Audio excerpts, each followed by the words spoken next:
Bon, bonjour à toutes et à tous. Avec Emeline Carbidi, faire un petit point. D'abord, vous dire que,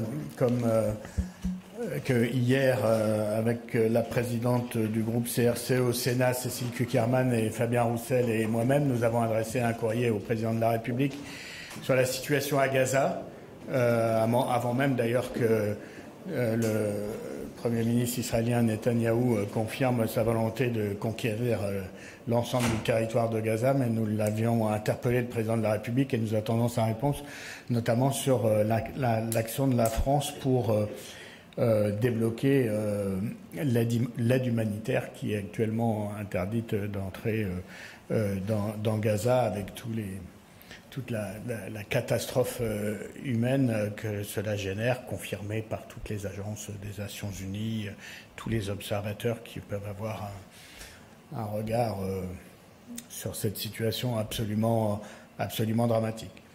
Vous dire ensuite que, s'agissant des questions au gouvernement, c'est toi cet après-midi, hein. Donc cet après-midi, je ne sais plus dans quelle heure c'était.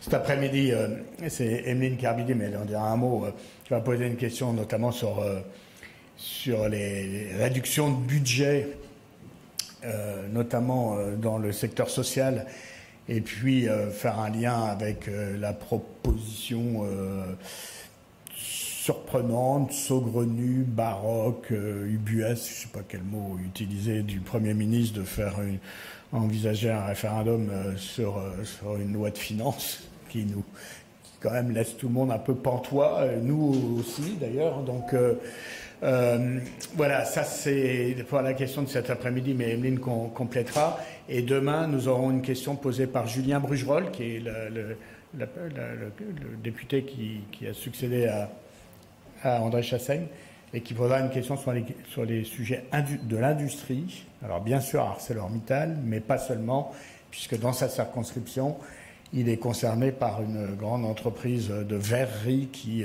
envisage plusieurs centaines de licenciements sur différents sites en France.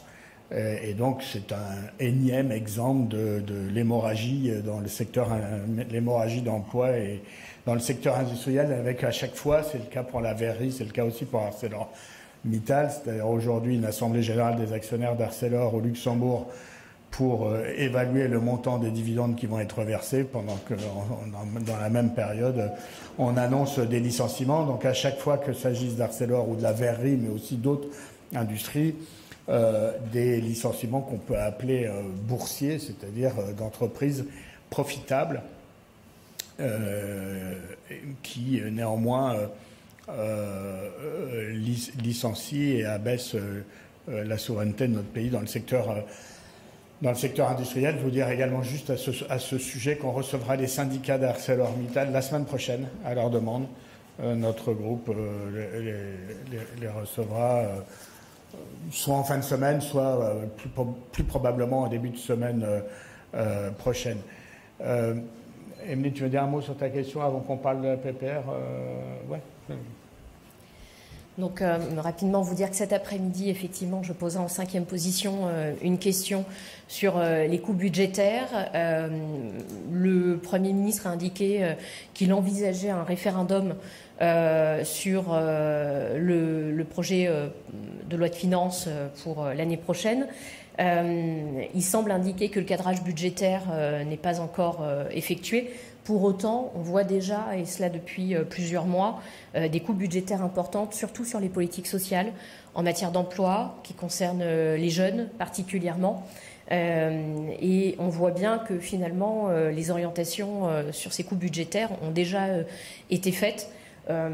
On s'interroge sur le sens des annonces du Premier ministre et le référendum annoncé.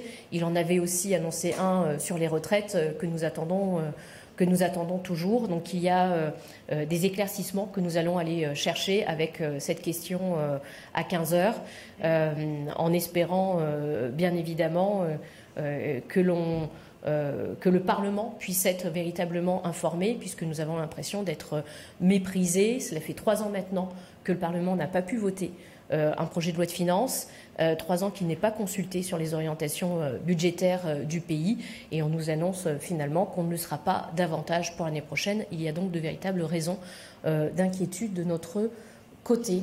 Et puis Stéphane va reprendre la parole peut-être pour vous donner une information, allez, un scoop sur notre journée d'initiative parlementaire qui vient le 5 juin, puisque nous avons fait le choix du texte qui viendra en première position.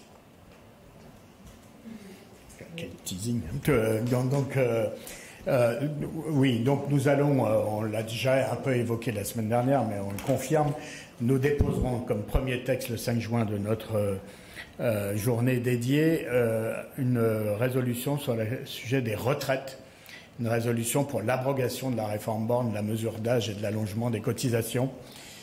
Pourquoi le choix d'une résolution? On l'avait déjà dit un peu la semaine dernière, mais parce que nous savons que sur cette réforme particulièrement brutale, particulièrement injuste, un sondage de la semaine dernière fait par l'Institut IFOP confirme à quel point toujours aujourd'hui les Français majoritairement sont hostiles à cette réforme. 65% des Français restent hostiles, 83% des employés et des ouvriers, 75% des actifs, toutes catégories confondues. Donc le niveau de rejet de cette réforme à la fois brutale, injuste, jamais votée, reste très fort dans le pays. Alors on sait à quel point le président de la République tient à cette réforme. Il a même parfois reproché à des gens comme Bernard Arnault de ne pas l'avoir assez soutenu et de ne pas avoir suffisamment la reconnaissance du ventre. Il en fait le phare de ces années de présidence de la République. Pour autant, c'est une réforme injuste qui a coûté cher électoralement à la majorité lors de la dissolution de l'Assemblée nationale en juin dernier et qui reste aujourd'hui très massivement rejetée. Jamais les députés du bloc central et de droite n'ont permis que ce débat puisse venir à l'Assemblée nationale par le biais d'une proposition de loi, puisqu'à chaque fois, il y a eu, ça a été le cas à 3 reprises, il y a eu une obstruction totalement extravagante à la fois du gouvernement et des députés proches du gouvernement pour empêcher le vote d'une proposition de loi d'abrogation de la réforme des retraites. Donc nous avons fait le choix de déjouer ce piège de l'obstruction et d'obtenir un vote par le biais d'une résolution qui permettra pour la première fois, à l'Assemblée nationale de se prononcer et aux représentants du peuple de se prononcer.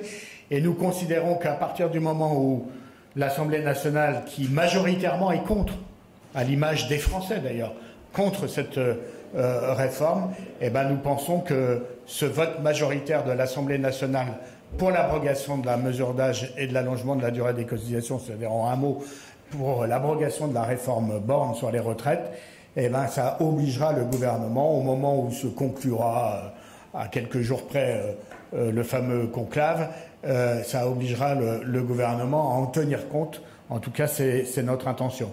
J'ajoute que l'intersyndicale, en tout cas que les syndicats vont se mobiliser le 5 juin, c'est-à-dire le jour de notre niche, et pour favoriser cette mobilisation, moi je serai présent jeudi prochain, le 15 mai, aux côtés de Sophie Binet et d'autres leaders syndicaux sur ce même sujet des retraites. En tout cas, nous en faisons un point extrêmement fort et nous pensons que le vote majoritaire de l'Assemblée de cette résolution obligera le gouvernement, en tout cas c'est notre intention, à en tenir compte et à en prendre les mesures qui s'en suivent. Est-ce qu'il y a des questions? Pardon. Juste pour rajouter, le choix de la proposition de résolution, c'est un choix qui est stratégique. Avec cette proposition de résolution, nous mettons le gouvernement au pied du mur. Il ne peut pas, sur cette proposition, faire d'amendement, il ne peut pas faire d'obstruction, il ne pourra qu'acter le vote qui sera un vote nécessairement majoritaire, Si l'on s'en tient aux différentes tentatives exprimées dans cette Assemblée lors de niches parlementaires précédentes, d'autres groupes d'amendements qui ont pu être déposés dans les mois précédents, il y a clairement dans cette Assemblée une majorité en faveur de l'abrogation de la réforme des retraites. Sauf que cette majorité n'a jamais pu s'exprimer de façon claire au sein de l'Assemblée. La faute à un gouvernement et à ses députés qui refusent que l'Assemblée puisse s'exprimer. Pour la première fois et de façon totalement inédite, le vote se fera, que le gouvernement le veuille ou non. À partir de là, il y aura nécessairement des incidences politiques. Les conséquences seront nécessairement politiques. Le gouvernement devra en tenir compte, d'autant plus que l'issue du conclave semble désormais malheureusement vouée à l'échec, et que le Premier ministre avait déjà annoncé qu'il s'engageait à l'issue du conclave à revenir devant l'Assemblée. On anticipe donc le vote qui pourrait être celui d'un futur projet de loi. Quoi qu'il en soit, c'est un vote qui ne sera pas anodin, qui sera scruté. Il est déjà très attendu de la part des syndicats qui annoncent se mobiliser. Et on aura le 5 juin le fin mot de la représentation nationale sur la réforme Borne et la retraite à 64 ans. C'est un vote qui, bien évidemment, inquiète le gouvernement et il a tout à fait raison de s'en inquiéter puisqu'il ne pourra pas faire autrement que d'en tirer les conséquences. La première pourrait être d'abroger les décrets d'application à minima avant de revenir devant la représentation nationale, à moins qu'il préfère un référendum. Et là, pour le coup, nous n'y sommes absolument pas opposés quand on voit l'issue des derniers sondages. Oui, allez-y. Puisqu'on parle de conclave, c'est un mot terme très à la mode. Il y a un conclave en ce moment en Nouvelle-Calédonie durant 6 jours. Est-ce que vous avez des retours de votre député Djibaou, savoir où ça en est cet avancement, parce que pour l'instant il n'y a pas beaucoup de retours et on n'en parle pas, donc pas de retour de votre part.